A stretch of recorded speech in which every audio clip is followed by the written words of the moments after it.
tinatanong nyo sa akin kung ano yung flashlight na ginagamit ni Sir Mel. Ito, ang brand nito is Nitecore T4K. Yun yung model number mga sir. So lalabas tayo. Andito ako sa birthday ng nanay ko.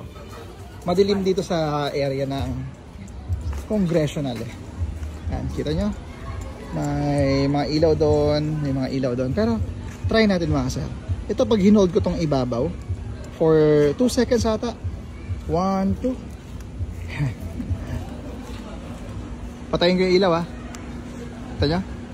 1, 2, 3. Nakita nyo mga sir, may nakasulat na 4,000 lumens yan eh. Ayan o, 4,000 lumens. Yung lakas ng mini driving light mga sir. Try natin ulit ha. Mas madilim dun sa portion na yun eh. Natin ha. 1, 2, 3. Para kang naka-mini driving light mga sir. Medyo madugo lang talaga yung presyo nito. Nasa 4,000 pesos. Almost 4,000 pesos. Nasa comment section yung link. Para sa mga gustong dumiin ng flashlight. Ayan. Nitecore T4K. Let's go.